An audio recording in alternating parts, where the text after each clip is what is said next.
Eder. Mech. Pallister. Sergio, una persona buona di cuore, sta provando ad aiutare Sebastiano dicendo che Liliana, forse nel 2019, forse nel 2020, perché comunque lui poi c'è della pizzeria, è andata lì a chiedere 2 sacchi neri. Lui va da Sebastiano e Sebastiano, con una reattività degna del miglior Walter Zenga, inizia subito a registrare. Hai sentito questi audio? Ma io li ho sentiti proprio perché anche le trasmissioni locali qua li hanno fatto sentire e mi sembra veramente strano, non lo so. Voglio dire che è curioso, no? Dall'inizio cosa succedeva? Che era tutto, praticamente era un suicidio. Era stato chiesta l'archiviazione per suicidio.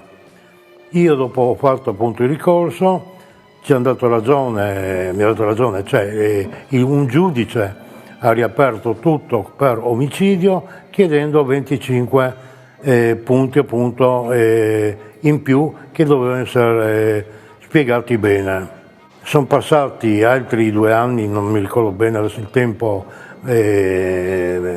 proprio giusto, finché dopo appunto ha cambiato anche la procura e non è stato fatto ancora niente.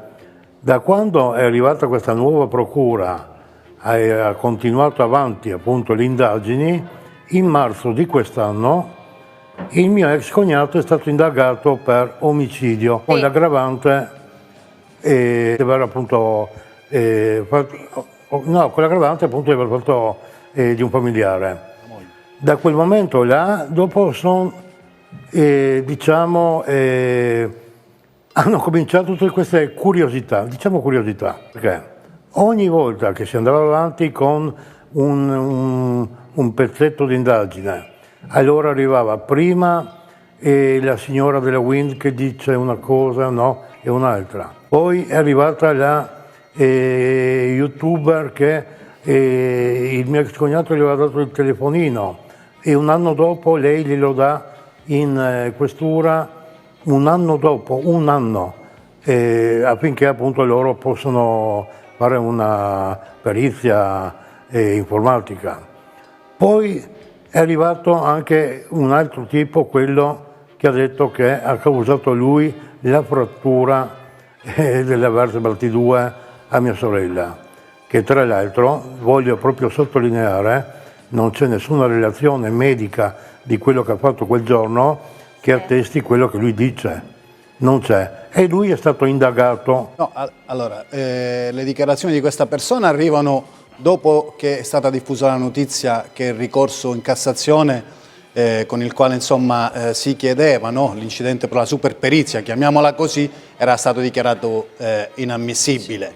Questo è il primo dato. Il secondo dato è che stiamo già dedicando troppo tempo a queste dichiarazioni, secondo me, perché ad oggi penso che probabilmente, io anzi mi auguro che ci sia la possibilità poi di fare un approfondimento processuale con Sebastiano Visintin ad oggi unico indagato, abbiamo un punto fermo, perché se l'incidente probatorio non è stato accolto, se questa superperizia non è stata accolta, significa che la ricostruzione fatta dalla professoressa Cattaneo è quella corretta, perché c'erano 2 consulenze, una del primo consulente della procura, Costantidines, e poi quella successiva. Quindi dal punto di vista della medicina legale dobbiamo parlare di omicidio, anzi io aggiungerei di femminicidio, perché questo dobbiamo parlare di questo ad oggi, visto che se ne è parlato ieri per la giornata. Io parlo di quello che abbiamo ad oggi, questo è quello che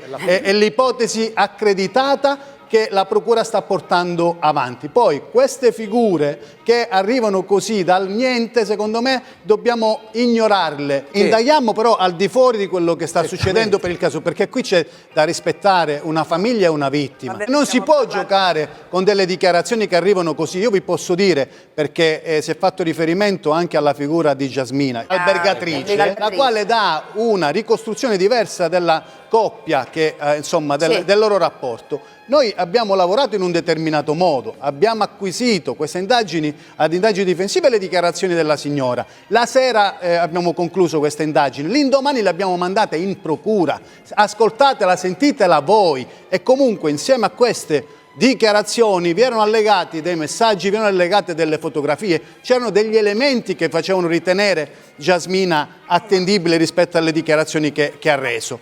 Invece spuntano come i funghi. Probabilmente Sergio e Cozza hanno visto il mio video, perché Cozza usa lo stesso termine che ho usato io, spuntano come funghi, e Sergio fa riferimento alla youtuber, a Molinari, a Miss Wind e poi a Bonocore. Allora, sì, io concordo con quello che è stato detto fino adesso.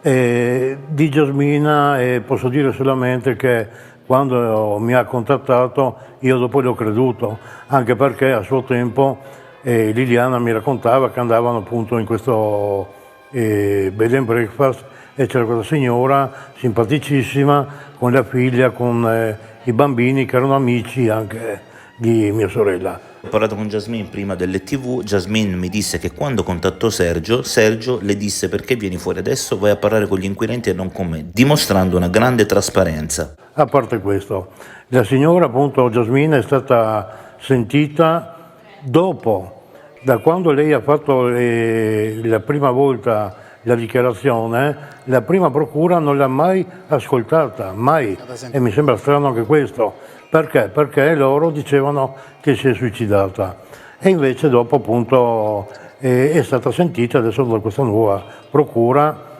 e io ribadisco che è una donna veramente coraggiosa, perché ha detto delle cose e mi ha detto anche a me, aveva paura per i familiari, per lei stessa, che tuttora è stata minacciata anche più volte da telefonate e anche aveva l'ex mio cognato l'aveva chiamata appunto che aveva la macchina rotta e lei per fortuna non è andata, ha mandato un amico e invece il mio ex cognato è partito.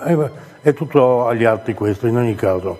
Io credo a questa signora e mi dispiace che sia stata messa la stessa paragonata a questi altri testimoni che tipo questo dei Sacchi e Sector Jack dal giornale locale.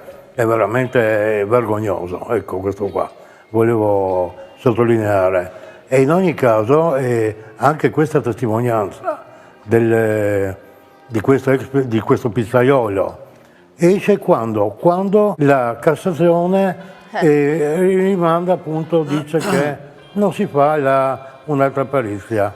Allora io mi chiedo, ma questo mio ex cognato che vuole tanto giustizia, sapere perché non collabora e non va a dire cosa è successo direttamente, invece di portare delle persone che non servono a niente, questo cabaret? Posso dirvi, allora, al di là che Sebastiano è indagato, quindi assolutamente è un'ipotesi e quant'altro, però l'importanza di Jasmina, perlomeno dal nostro punto di vista, è che ricostruisce, dà un'informazione importante, è che a fine estate, autunno i rapporti cambiano, perché prima parla di una coppia completamente diversa, una coppia serena, e questo poi, visto quello che succederà a dicembre, per noi è un messaggio, è un'informazione importantissima nella ricostruzione dei fatti.